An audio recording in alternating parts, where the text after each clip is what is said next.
planeta finito. Y ese planeta finito no nos puede dar todo lo que la economía quiere.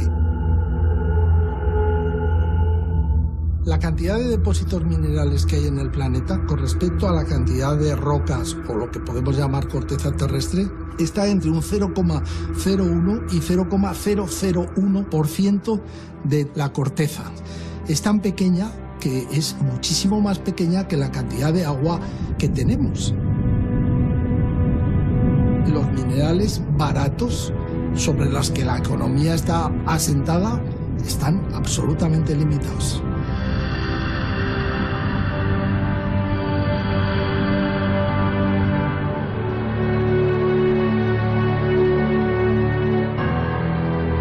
Hablamos de la edad del bronce, la edad del cobre, la edad del hierro.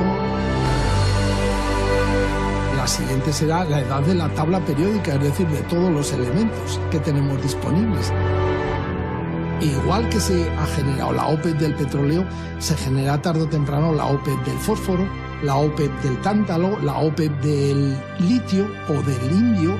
Y hemos abierto demasiados frentes y no sabemos por cuáles nos van a llegar las balas.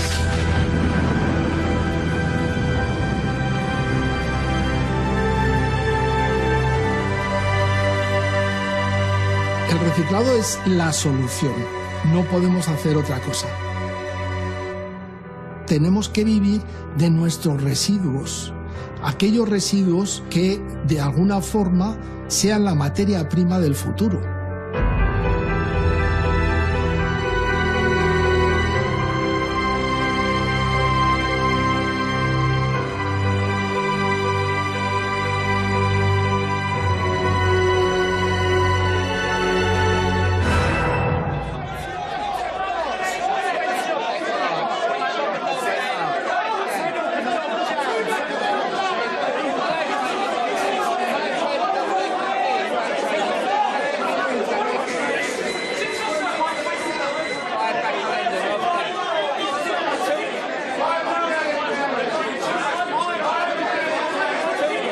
There's a lot of Asian interest, a lot of Asian buying of copper, and that sort of has been sustained into the rings today.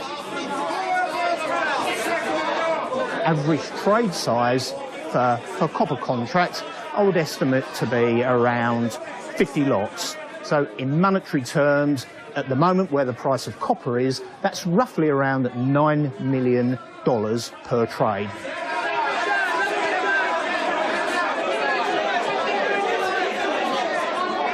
Si China abre las puertas a una importación masiva de cobre, pues el cobre subirá de precio.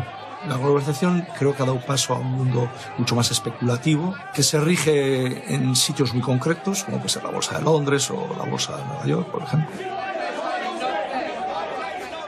Los chatarreros pequeños, medianos y más grandes, y muy, muy grandes. Todo el mundo busca su referencia y sabe cuánto está cotizando el cobre hoy, o cuánto está cotizando el aluminio primario, el secundario, y tienes que referenciarte a algo, tanto en la compra como en la venta, porque un día te puedes hacer de oro y al día siguiente te puedes arruinar. Lo que sí creo es que en este mundo de los valores lo maneja gente que igual entiende muy poco de metales.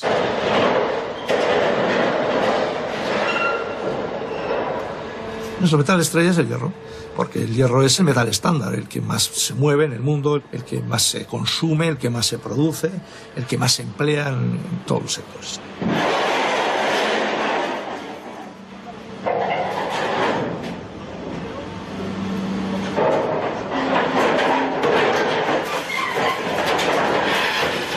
Nosotros intentamos ser especialistas en corte y acceder a chatarras pues, de mucho volumen o chatarras complicadas que si no hay que trabajar con sopletes o con lanzas térmicas.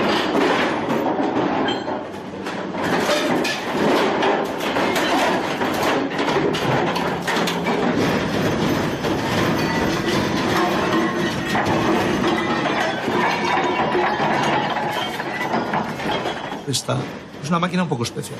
La construimos en Alemania, es una máquina muy potente dentro de las que hay en el mercado. En España es la más potente, en Europa es de las más potentes. La chatarra cuanto más pequeña sea y más densa sea, es más valiosa.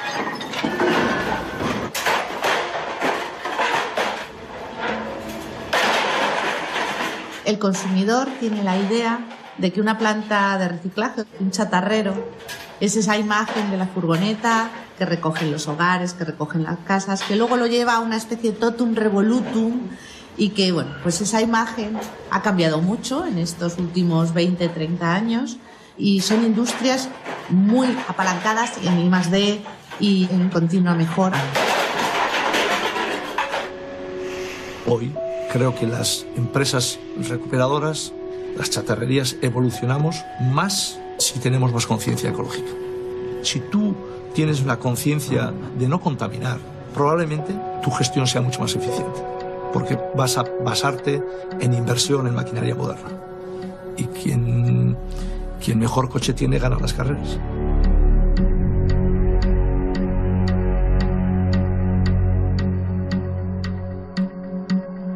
El hierro, el aluminio y el cobre son los metales más utilizados a nivel mundial. Tanto el hierro como el aluminio no hay problemas de escasez en cientos de años. El que a mí me preocupa más es el cobre. El cobre lo estamos utilizando en todas las conexiones eléctricas, se está utilizando en tuberías, se está utilizando en muchas aplicaciones electrónicas y el cobre no hay tanto y sobre todo volvemos a lo mismo, no hay tanto que sea barato. Su consumo crece de forma exponencial. Ya hemos agotado más de la mitad de las reservas mundiales de cobre. Si seguimos devorándolo al ritmo actual, la demanda podría superar a la oferta antes de mediados de siglo. A veces olvidamos que el cobre ya está entre nosotros.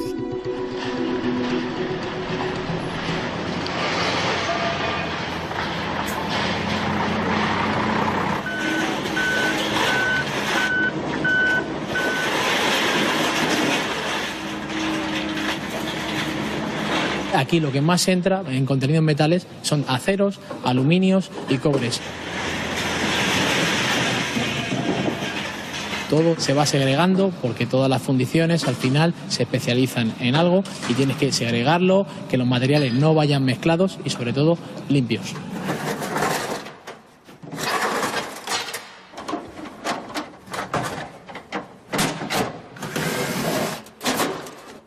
Una caldera, una vez que la abras, le quitas toda la carcasa de hierro. Se trata de ir sacando todos los materiales que tienen un valor por encima de la chatarra. Empezamos por las tuberías de cobre, que es lo que más valor tiene. Eso está unido a la caldera por juntas de latón, que es lo siguiente. Todo el circuito es lo que llamamos cobre forrado, que es hilo de cobre con su plástico. También tenemos un enfriador, que es de acero inoxidable. Se podría decir que es como una pequeña mina donde tienes que ir escarbando poco a poco para ir sacando lo que tiene más valor.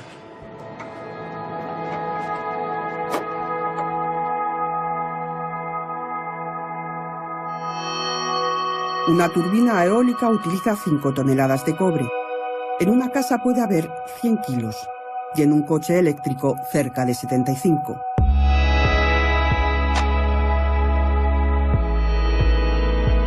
Más del 40% del cobre que se utiliza en Europa es reciclado. Las minas tienen... Los metales, si los recuperamos, no mueren. No podemos seguir como estamos. No podemos seguir un sistema lineal, consumiendo recursos, contaminando, gastando combustibles para producir, para extraer. Lo lógico, lo sostenible y lo racional, también económicamente, es intentar meter dentro del ciclo todos los elementos que ya tenemos a disposición y que se pueden recuperar, que se pueden reutilizar y que se pueden reciclar. Eso sería lo más eficiente.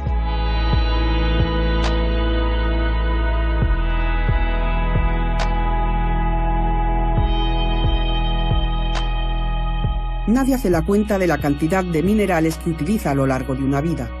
Están transformados en todas partes, pero no son fáciles de ver y no reparamos en ellos.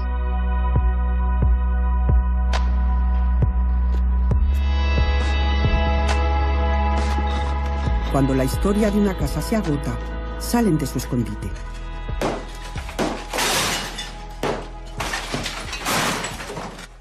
Esto es una demolición un poco atípica. Se pueden romper los techos, los forjados, incluso se extienden todos los muebles y se tiran las tabiquerías interiores para que no sea la vivienda ocupada, ilegalmente. Es un escenario un poco siniestro y un poco de escenario de guerra. A la hora de ejecutar una demolición, tenemos un plan y una gestión de residuos obligatoria. Se va a intentar valorizar y recuperar todos los materiales que tengan otra segunda vida. Es lo que vamos a llamar la economía circular. Lo primero que hacemos es recuperar los metales, que es la recuperación más valiosa. Por ejemplo, pues el plomo de las cañerías, el cobre de las tuberías, el cable de las luces, radiadores de acero, también la estructura de la vivienda y otras zonas comunes de hierro. No se entiende ya las nuevas obras y las nuevas edificaciones sin usar como mínimo 20-30% de los materiales que se recuperan de la propia obra.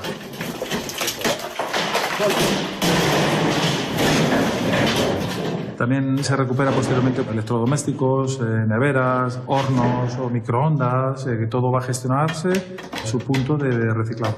Hay que separarlo, clasificarlo perfectamente, cada residuo a su zona de destino para su propio tratamiento.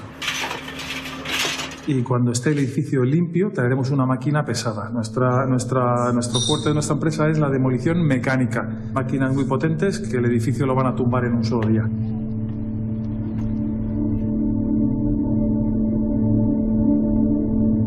Cada persona puede llegar a utilizar 1.800 toneladas de minerales.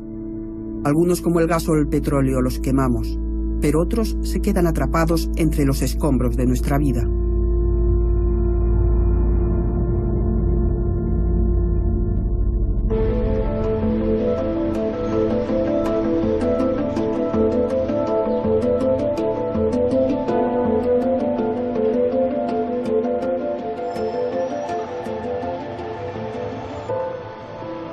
Nos encontramos en una de las plantas de tratamiento del complejo. Aquí recibimos el residuo que recogemos en la ciudad de Madrid a diario y fundamentalmente estamos recibiendo fracción resto, cubo gris con la tapa naranja, y fracción de envases, cubo amarillo.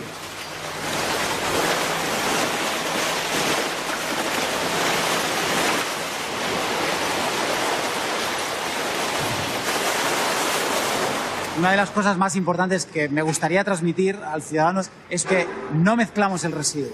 No se mezcla por muchas razones, ¿no? Una de las más importantes es que el material que hay aprovechable dentro de la fracción de envases, cuando se procesa, tiene un valor mayor en el mercado secundario de materias primas que el que sacamos de la fracción resto, que va todo mezclado. En el foso de los envases, donde llegan los residuos del contenedor amarillo que gestiona Ecoembes, hay un yacimiento mineral. Latas de acero y aluminio que se pueden reciclar una y otra vez sin que pierdan sus propiedades. Cualquier residuo, en este caso una lata, es una oportunidad de cuidar el medio ambiente porque se puede convertir en un nuevo recurso. Pues con 80 latas de bebida puedes hacer una llanta de bicicleta, pues con 500 puedes hacer una silla, o como dice nuestra última campaña, ¿no? Con cada 6 latas que reciclas, pues ayudas a contrarrestar 10 minutos de contaminación de tubo de escape por las emisiones de CO2 que estás ahorrando. Ecoembes, contenedor amarillo y el contenedor azul, trabaja sobre el 8% de la totalidad de los residuos sólidos urbanos, la totalidad de los residuos que se generan en una ciudad. Y de ese 8%, nosotros estamos en una tasa de reciclaje de 76. Es decir, que solo reciclando una parte, como en este caso los envases domésticos, de papel, cartón, los envases de plástico o de latas, no es suficiente para contribuir como país a los objetivos que nos marca Europa. Europa quiere que dentro de 2 años, en 2020, reciclemos la mitad de los residuos municipales. Y conseguirlo no va a ser nada fácil, porque solo hemos llegado al 33%. El destino principal de nuestra basura sigue siendo el vertedero.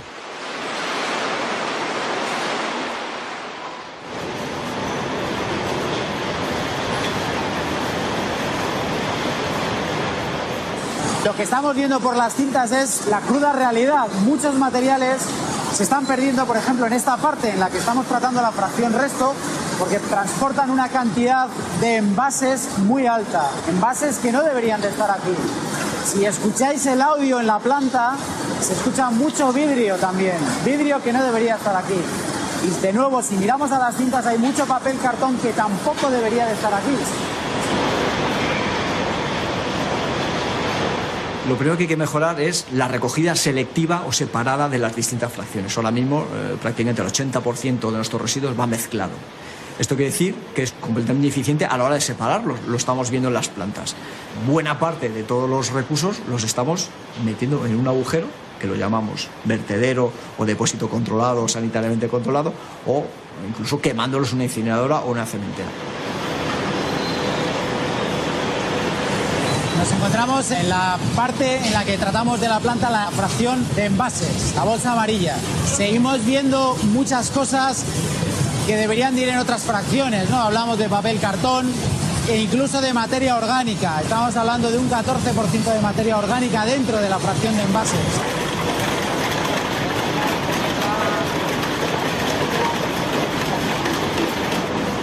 Uno de los materiales más importantes que están dentro de esta bolsa son los metales. Con un poquito de esfuerzo que hagamos los ciudadanos en sacar esos materiales y los depositáramos en la fracción de envases, podríamos mejorar bastante nuestro resultado final.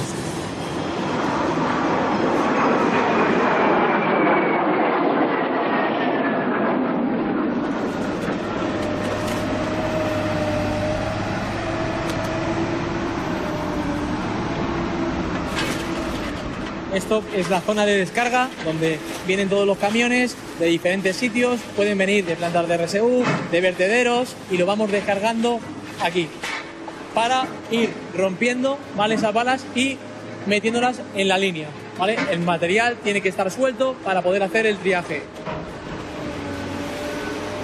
Nuestro principal enemigo aquí es todo lo que sea un residuo que no tenga valor. Tierra, plásticos, cartón, inertes. Un bote que venga con más suciedad será más lento tratarlo que un bote que venga con más contenido en lata, que al final es lo que nosotros buscamos. Esta máquina puede tratar 2 toneladas de latas en 1 hora. Por el camino va dejando todo lo que no le interesa, también los envases de hierro, porque tienen menos valor en el mercado. A la última criba, que es manual, solo llega aluminio, pero tampoco vale todo. Esto es una cinta de triaje donde el objetivo final es recuperar lo que es la lata de refresco. Todo tiene contenido de aluminio, pero no es lo mismo una lata de refresco que una lata de sardinas, y lo que buscamos es esa aleación de la lata de refresco.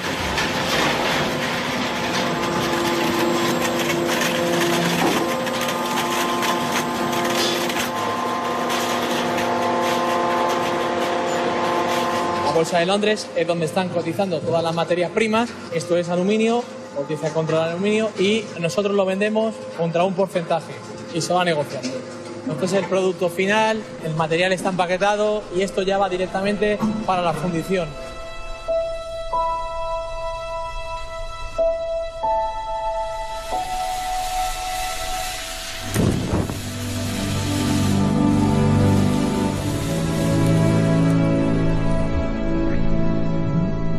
A 800 grados la lata deja de ser lata. La pieza del motor se funde. Un viejo juguete se licúa. El fuego los convierte en lo que son: aluminio que podrá adoptar otras muchas formas para tener otras muchas vidas.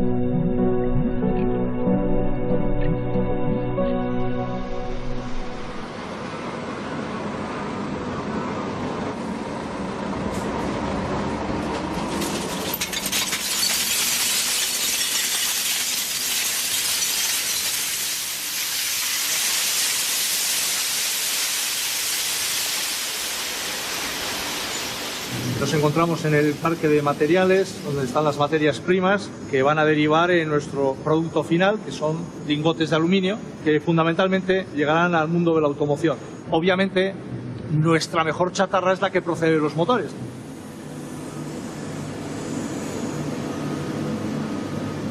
Estamos recuperando elementos que ya han sido algo en nuestra vida, desde un motor, de un coche, una manilla de una puerta o una lata de bebida, que se recupera muchísimo. Juguetes como este patinete o simplemente como este juguete de aluminio, o radiadores de calefacción, llantas de automoción, que podía estar entre los elementos de mayor calidad como chatarra de aluminio. Tenéis cazuelas que luego pasarán a fundirse y terminarán siendo pues muchas cosas. La minería urbana o las minas del siglo XXI están en las plantas de reciclaje. Consiguen obtener de nuevo ese mineral en su estado más puro, mucho más puro que en una minería real bajo tierra. Por ejemplo, para conseguir el aluminio de la bauxita empleamos un 95% más de energía, mientras que si tenemos aluminio de chatarra o recuperado, tenemos un aluminio con una pureza del 98-99%, ahorrando un 95% de consumo energético.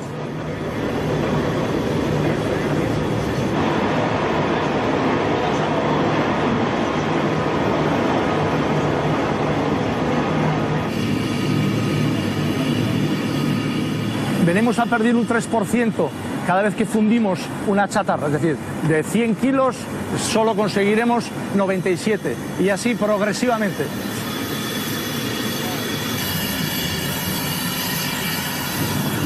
La gente debe de pensar que en este río de aluminio podemos encontrar aluminios que tienen muchísimos años de reciclaje. Es decir, antiguos aluminios que fueron motores de hace 30 o 40 años están en una medida, en un porcentaje mínimo en este proceso de esta colada de hoy. Y los lingotes que salgan hoy irán a hacerse motores que dentro de X años volverán a reciclarse y volverán a ser otros motores u otras piezas. Esa es la virtud del reciclaje, esa es la magia de poder optimizar nuestros recursos naturales y energéticos.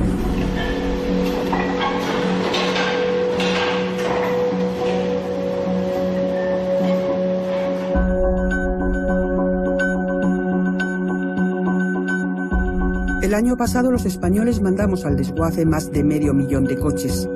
El final de su vida útil pone en marcha un metabolismo industrial que literalmente los digiere. De un coche no queda casi nada. Hay negocios que se alimentan de las sobras del banquete.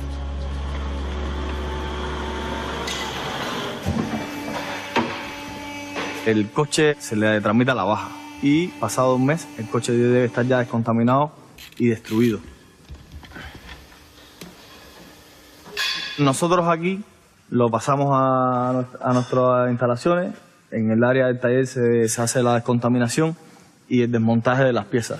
Todo lo que podamos aprovechar de un coche lo aprovechamos. Esa es la base del negocio y el criterio que utilizamos.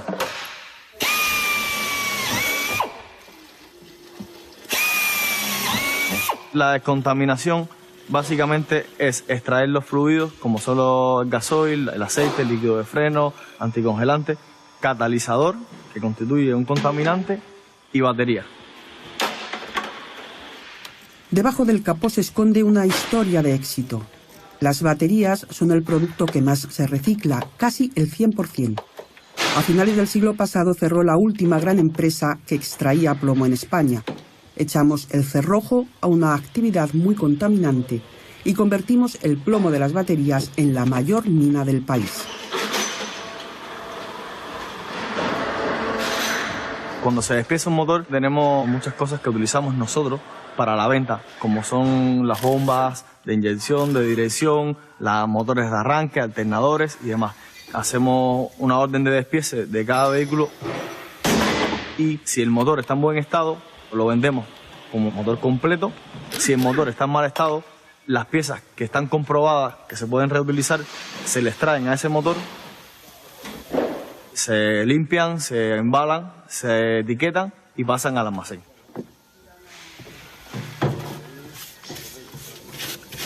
Europa es la que marca los objetivos de reciclaje. En el caso de los vehículos fuera de uso, Europa está marcando un 95% y ahí hemos alcanzado los objetivos. Es una cifra muy importante. Quiere decir que de un vehículo, por ejemplo, estamos recuperando y reciclando el 95%. O sea, la fracción que puede llegar a vertedero es una fracción mínima y muchas veces esa fracción la estamos valorizando energéticamente.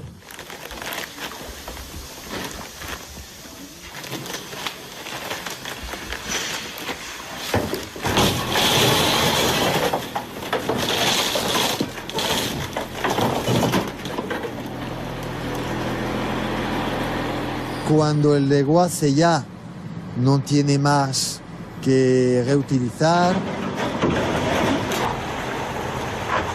nos trae aquí el coche.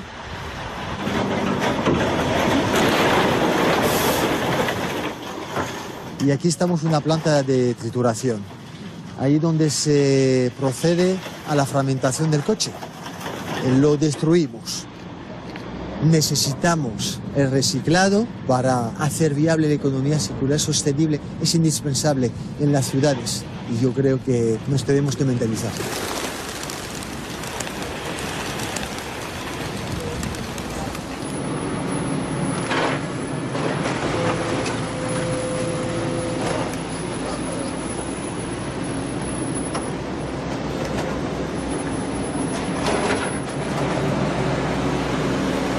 En un minuto somos capaces de fragmentar un coche. Eso quiere decir pues que podríamos en un turno normal de 8 horas destruir 1000 coches.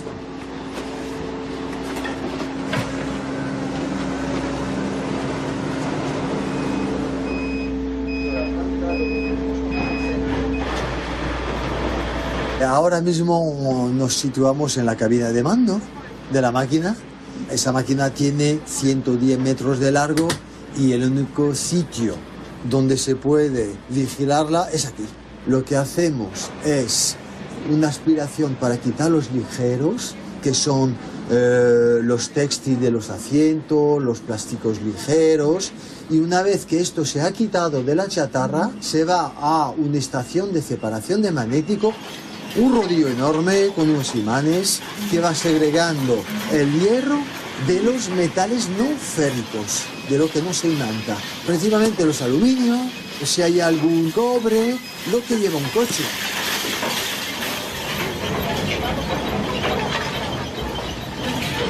Es hierro, hierro 100%. Es el hierro del coche, una vez pasado por la máquina. Lleva un minuto. Como veréis, el tamaño es homogéneo. Aquí llegamos, para dar una idea, a 1 más o menos de densidad, como el agua.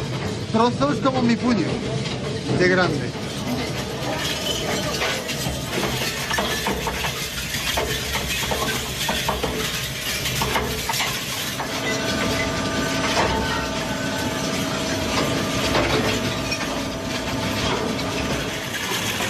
En esa pila puede haber como unos 350 coches triturados, más o menos. Esta chatarra la llamamos fragmentada. ¿Qué conseguimos? Pues algo mucho más denso, mucho más noble, limpio y maleable y preparado totalmente para la fundición.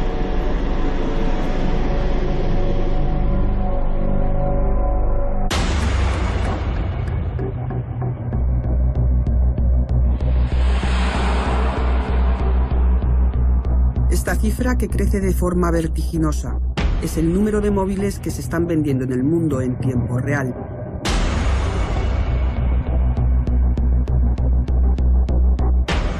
Utilizan elementos extraños en la naturaleza que empiezan a dar muestras de agotamiento, que generan guerras y que no se recuperan porque están en cantidades microscópicas.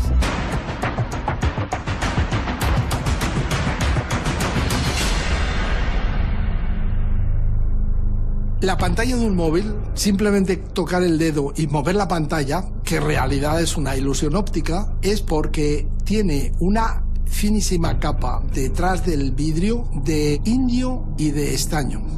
Ese indio es un metal extraordinariamente raro. Se produce en el mundo no más de 750 toneladas. 750 toneladas para todos los teléfonos móviles del planeta. Necesitamos supercondensadores para almacenar temporalmente la energía. Allí lo que tenemos es tántalo. Necesitamos que sean las baterías potentes y pequeñas. Entonces ahí tenemos litio. Necesitamos unos circuitos electrónicos muy finos, muy pequeños y desde luego muy precisos. Allí tenemos plata, oro, cobre, estaño, incluso paladio. También tenemos un GPS. Y como ese GPS necesitamos unas tierras raras. En esas tierras raras puede haber gadolinio, lantano, neodimio, praseodimio, etc. Hay que hacer cuentas y hay que decirle a las generaciones posteriores lo que estamos gastando.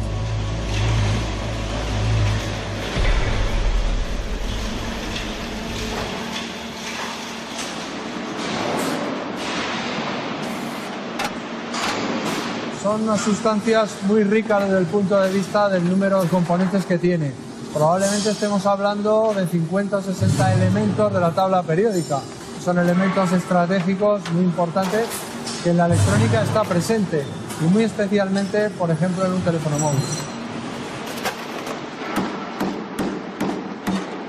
Los móviles modernos, lo primero que tenemos que hacer en una planta como esta para reciclarlos es acceder a sus baterías.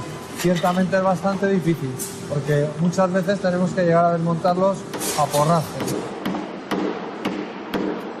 Los fabricantes tenían que definir y aceptar una política más de ecodiseño que facilite más el que las materias primas de esos equipos se puedan incorporar al sistema productivo más fácilmente y con menos costes.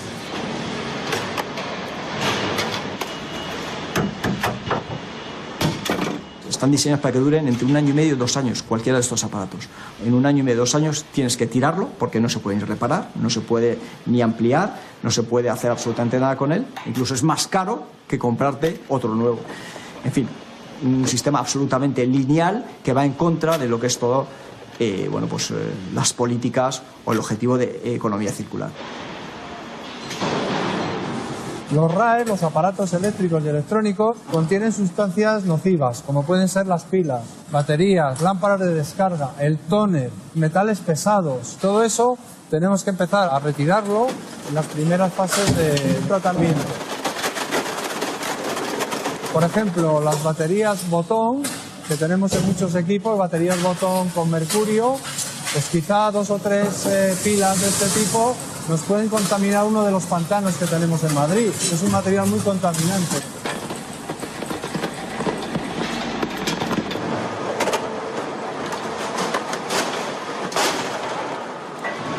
Son equipos que todos tenemos en nuestra casa, una cafetera, una plancha, una impresora, un teléfono móvil, es decir, electrónica de consumo. La basura eléctrica y electrónica crece 3 veces más deprisa que la doméstica y es la más difícil de reciclar. Un frigorífico, un despertador, un antiguo televisor de rayos catódicos solo tienen en común que se enchufan o llevan pilas. Pero cuando se convierten en residuos pertenecen a la misma familia y se tienen que gestionar en plantas específicas para su tratamiento. El material está descontaminado y aquí lo que estamos haciendo es, en primer lugar, separar los plásticos y, en segundo lugar, obtener una serie de fracciones metálicas que en procesos posteriores nos permitan recuperar el hierro, el aluminio, el cobre, etc. Incluso podemos llegar a recuperar metales preciosos como el oro, la plata, el platino, etc. Conseguimos aproximadamente 30 y tantas mil toneladas de metales. Eso es un volumen muy importante para el ciclo económico. En España, al igual que en Europa, estamos recogiendo por vía legal el 45% de lo que se pone cada año en el mercado. Es decir, de lo que se vende, prácticamente la mitad lo hemos recogido y lo hemos tratado. Lamentablemente, casi en un 30 y tantos % acaban en circuitos ilegales. La media europea, estudiada por la Interpol en un informe que hizo hace 2 o 3 años, cifra el residuo ilegal en torno a un 30-33%.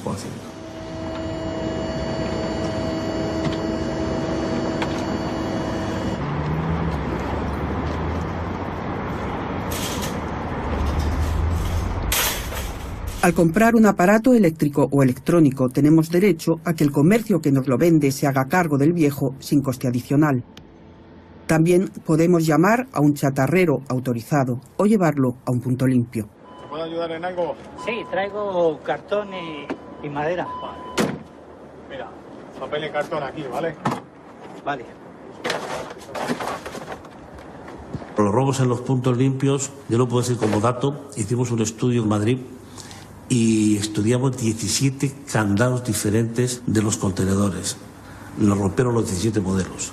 Solo al final un cierre hidráulico impidió que por la noche no entraran a robar el residuo. Es fuente de dinero, es fuente de tráfico ilegal, con lo cual pues los robos existen, claro que sí. Somos de la Asociación Rivas Contaminación Cero y lo que hacemos es permanentemente tener mapeado el territorio de Rivas y de Madrid, en el límite con Rivas, para saber dónde se encuentran los vertidos, peligros de incendios, todos, e informar a autoridades, judicial, pero de forma constante. El colmo ya llegó cuando ocurrió el incendio del vertedero, que es que era totalmente asfixiante. Era un vertedero enorme, ilegal, que se había hecho a costa de que un señor cobraba para que dejara a la gente tirar basuras en un sitio que no estaba autorizado, ni estaba tratado, ni nada. A raíz del incendio del vertedero en el 2015 nos dimos cuenta de lo peligroso que es lo que tenemos alrededor. Mira, Fernando, es más o menos lo que ya había y siguen sin limpiar. Las mismas toneladas de neveras y neveras que están en todo este lateral y esto no hay forma.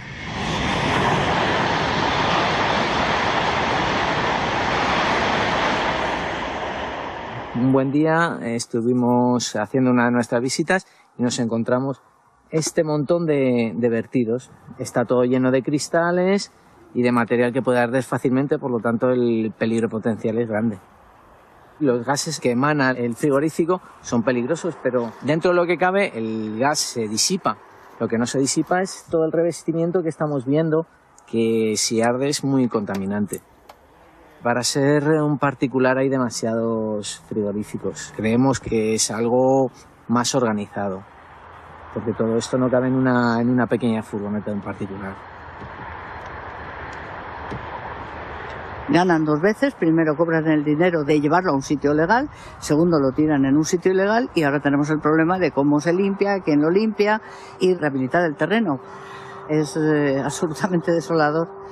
Es como una imagen tan tremenda, ¿no?, de lo que es una civilización de tirar, de usar, tirar sin ningún tipo de margen, pero además absolutamente ilegal. Es decir, todo esto que veis aquí eran televisiones absolutamente nuevas. Pero bueno, ya veis, dejan todo, dejan el cristal, dejan las pantallas. A veces nos hemos encontrado incluso los propios componentes electrónicos de ellas sin tocar. En el vertedero, ya sea legal o ilegal, se dispersan recursos valiosos de la electrónica como las tierras raras. La Comisión Europea ha incluido estos elementos en su lista de materias primas críticas.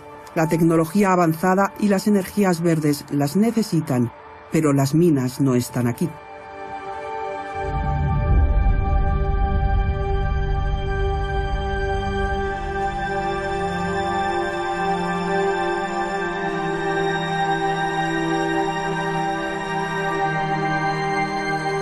En 1992, el presidente chino Deng Xiaoping dijo en una conferencia mundial: si Oriente Medio tiene el petróleo y gobiernan gracias a eso, China tiene las tierras raras y van a ser el oro negro del siglo XXI. Y no le faltaba razón. Para haceros una idea, solo una televisión LED tiene en torno a kilo y cuarto de esas materias primas críticas, de esas tierras raras. Y esas tierras raras tienen unos precios oscilantes que son enormes. Imaginémonos una fábrica que trabaje en LEDs, que esté en Alemania o en Holanda, van a tener ese problema, ¿no? Si sube el precio un 40%, no puedes subir el precio de tu LED un 40% en el mercado. Sistemas de comunicación, sistemas de guiado de satélites, sistemas láseres. Hablamos, por ejemplo, del lantano. El litio también está hasta para los nuevos sistemas de desarrollo de energía nuclear y un largo etcétera. O sea, tenemos esa gran dependencia basada en esas propiedades tan específicas y en que están solo localizadas esos yacimientos en ciertos sitios. China tiene el 47% de las reservas mundiales de tierras raras. Y al final es el que produce para todo el mundo un 90-95% de esas tierras raras. Europa tiene una dependencia casi absoluta y tres maneras de amortiguarla: reciclar más y mejor, sustituir esas materias primas por otras menos críticas o recurrir a la extracción mineral. El reciclaje de materias primas críticas está íntimamente relacionado con lo que llamamos la minería urbana. Al final hay tanto o muchas veces incluso más materia prima crítica a nuestro alrededor y más fácil de reciclar y de recuperar que lo que está por extraer. El problema es tan acuciante que existe una alianza estratégica a nivel europeo en la que este instituto de investigación juega en primera línea. Uno de sus proyectos más importantes es sobre el tungsteno, un material refractario al que también conocemos como wolframio.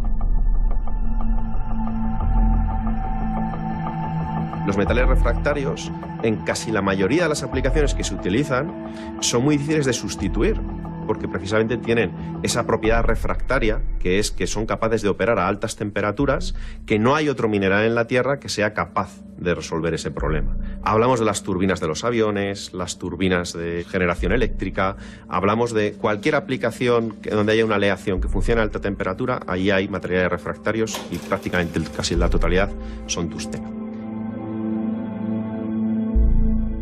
Tungsteno, increíblemente crítico, no se puede sustituir, es muy difícil de reciclar, por lo tanto tenemos que extraer.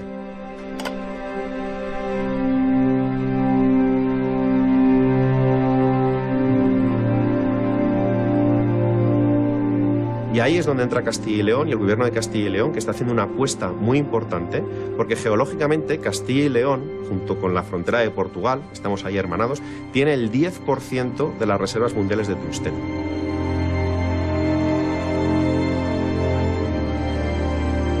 Hay una empresa que se llama Saloro, que va a abrir en Barrueco Pardo una mina, ya está empezando a hacer operaciones, una mina de tungsteno que permitirá incrementar casi en un 3, un 5% a lo mejor el suministro de tungsteno en Europa.